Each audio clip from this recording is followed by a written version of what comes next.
Graça e paz, meu irmão, minha irmã. Bom dia, boa tarde, boa noite.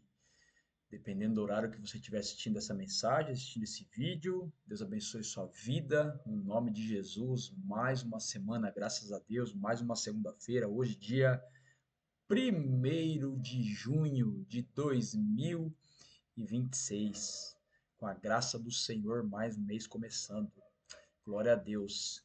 E seguimos aqui uma série de mensagens que Deus colocou no meu coração sobre o estudo, né, do batismo bíblico.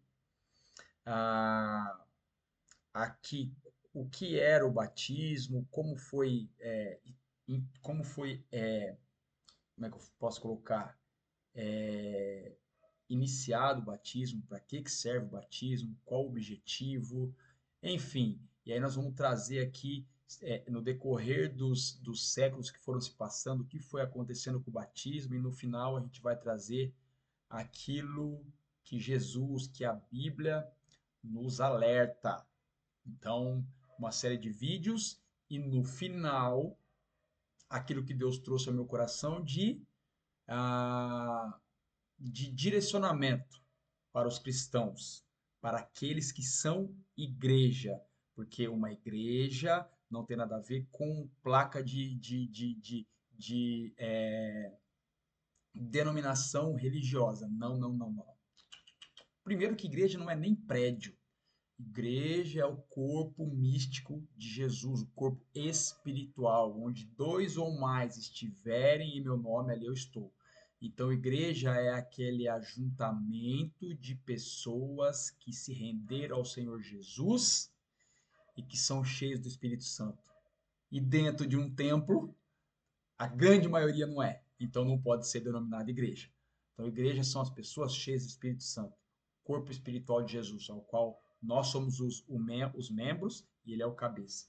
Então, no final, Deus vai trazer um direcionamento e um alerta e talvez uma correção para aqueles que tiverem até o final, que ficarem comigo até o final deste estudo sobre o batismo. Então, vamos lá. No final, na semana passada, nós falamos sobre o verdadeiro batismo, como que a Bíblia nos ensina sobre o batismo, como ele é feito e por que ele é feito. Né? Ele é feito por imersão total do indivíduo, da pessoa. A pessoa ela é mergulhada completamente na água. Isso advém da palavra batizo, do grego, que significa imergir, mergulhar. Né? E é feito mediante ao arrependimento, ao arrependimento e à fé, à entrega total a Jesus. Esse é o verdadeiro batismo. E aí nós vamos trazendo agora as distorções do batismo conforme o bel prazer dos religiosos. Então vamos lá, vamos continuar aqui o nosso tema batismo. E hoje nós vamos falar sobre o método de batismo por aspersão, ou seja, gotejamento, ou por efusão, derramamento de água sobre a cabeça.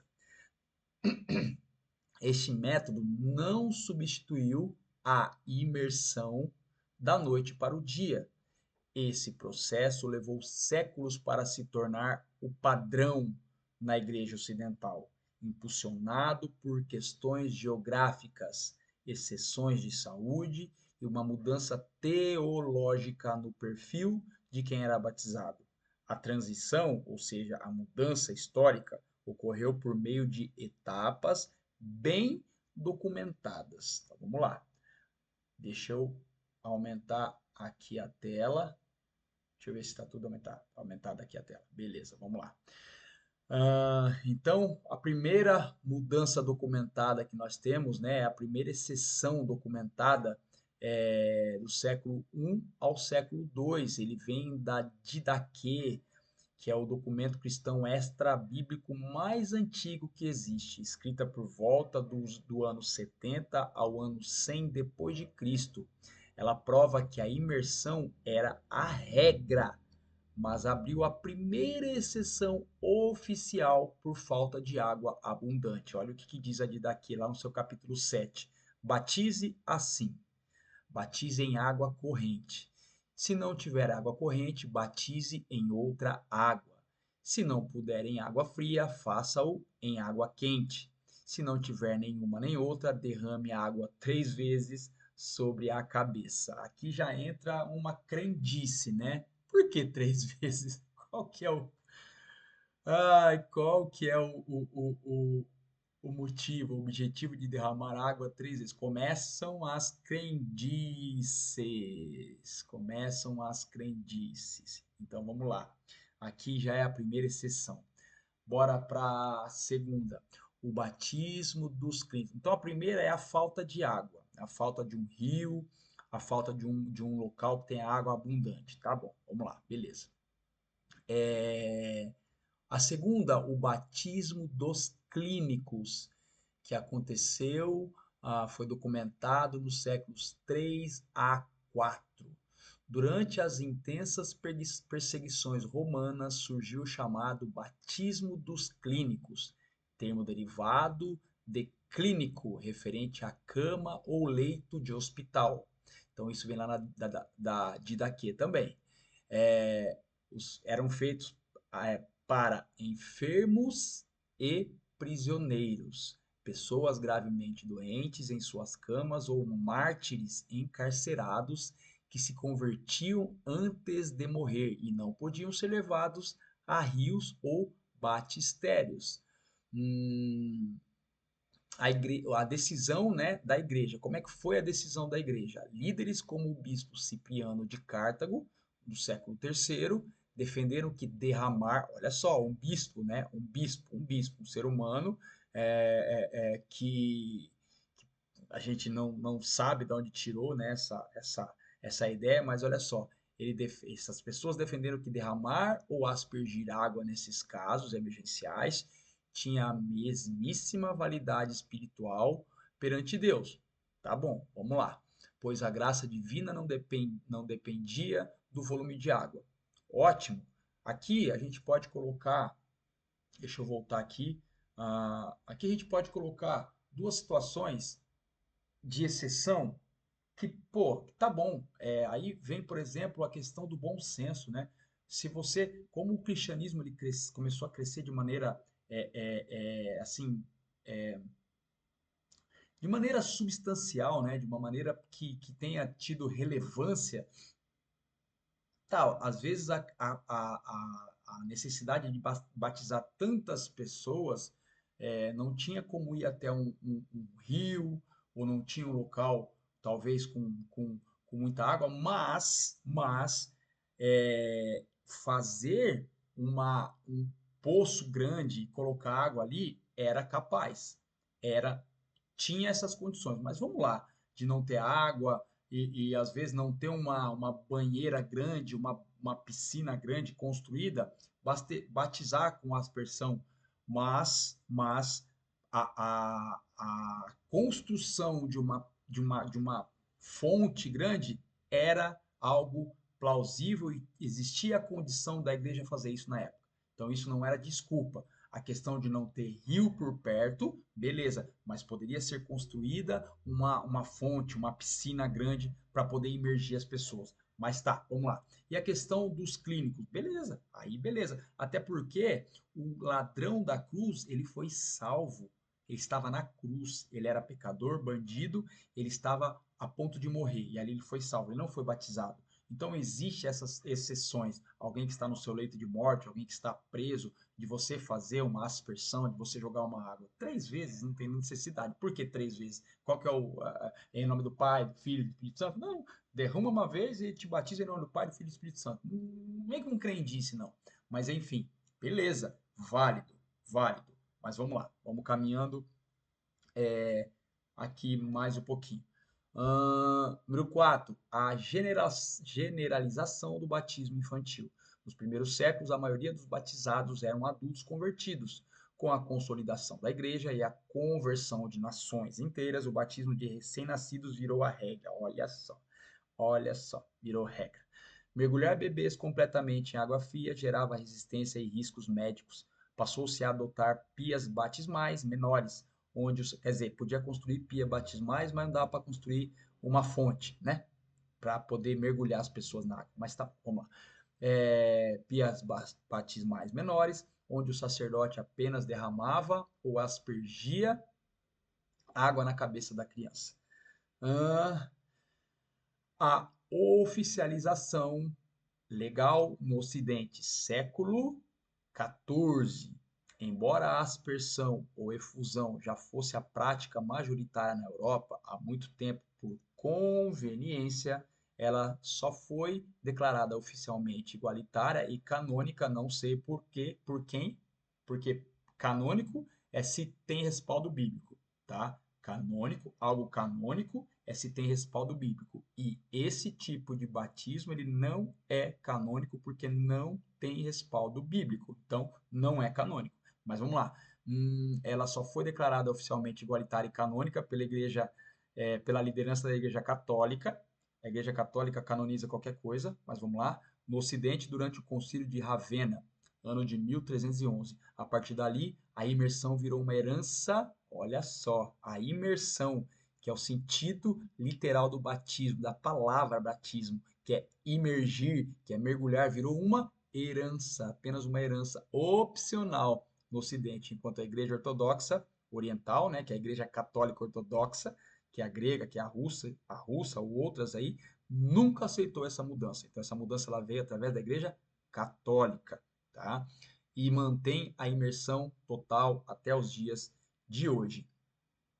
Além de transformarem o que Deus estabeleceu como padrão, mudaram também o sentido original daquilo que é o verdadeiro significado do batismo. Essa segunda, aqui ó, a segunda parte, depois da vírgula, além de transformarem o que Deus estabeleceu como padrão, vírgula, mudar também o sentido original, nós vamos falar na próxima mensagem, no próximo vídeo. Aqui eu quero terminar com mudaram o padrão, transformaram o padrão bíblico do que é o batismo. O ser humano, o homem, ao seu bel prazer, mudou, transformou o padrão bíblico do que é o batismo. O batismo, que advém da palavra, o rito batismal, que ele advém da própria palavra batismo, que é mergulhar, imergir, foi mudado por seres humanos achando que pode fazer esse tipo de coisa com regras estabelecidas por Deus, que não é autorizado por Jesus. Existem regras estabelecidas por Deus que foi que foi desatualizada por Jesus. Por exemplo, a guarda do sábado. A guarda do sábado, aquela rigidez que o judeu da época tinha com o sábado, foi desatualizado por Jesus. Mas o batismo não. O batismo não tem é, é, nenhum aval de Jesus ou do que era pregado pelos apóstolos através daquilo que Jesus ensinou, através daquilo que Deus ensinou, não tem respaldo bíblico.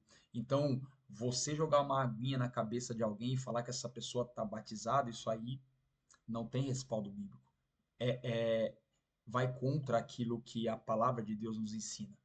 Mas as pessoas fazem isso é, por, como o texto diz ali para nós, por conveniência, né? É conveniente fazer isso. Então, assim, talvez contrariando talvez não, contrariando uma ordenança do Senhor, né? Nós temos, lógico, a exceção de pessoas que estão no seu leito de morte, que não podem ir, né? Que não pode. Às vezes tá muito frio, mas eu fui batizado no inverno, numa piscina a céu aberto e tava garoando. Tava garoando, tava frio, era indo pro final de maio, já estávamos no frio. Foi por volta, hoje é dia 1º de junho, Meu batismo foi no dia 21 de maio. Então foi assim, por esse período em 2021. Tava frio e tava garoando.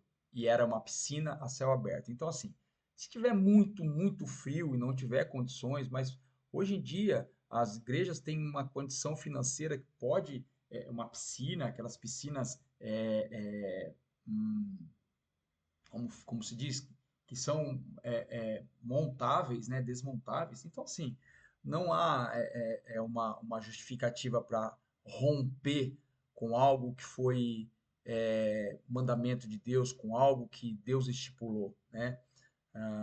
Enfermos, tudo bem, enfermos, tudo bem. Talvez, se tiver tão frio e o local não tiver um aquecedor, não tiver, enfim, mas eu não vejo é, assim, uma coerência de ir contra aquilo que a igreja, que a Bíblia, melhor dizendo, né, que a Bíblia ensina, né, que é o sentido literal daquilo que é o batismo, né? E, enfim, mas são coisas que o homem, talvez no seu ego, talvez como começou, né, lá com a igreja romana, querendo ser Deus, né? Querendo tomar o lugar de Deus, querendo ser infalíveis como Deus, até porque existe aquela doutrina da infalibilidade papal. O Papa da Igreja Romana é infalível. Quando ele fala, é ex cátedra. Uau, né? Uau! Um ser humano pecador é infalível. É um negócio muito doido, né? É um negócio muito doido. Só o ser humano mesmo, né? Para fugir aquilo que as Sagradas Escrituras nos ensinam. Então, finalizando, né? Um estudo aqui daquilo que é o batismo e é, das suas mudanças feitas pelo homem, contrárias àquilo que a palavra ensina. Então, fica aqui, né, essa observação, essa pequena observação, e a gente continua na próxima semana, no próximo vídeo, continua falando sobre essa distorção feita pelo homem do batismo bíblico, do verdadeiro batismo. Amém? Então fiquem com Deus, até semana que vem, se Deus quiser. Bom, beijo no seu coração. Tchau, tchau.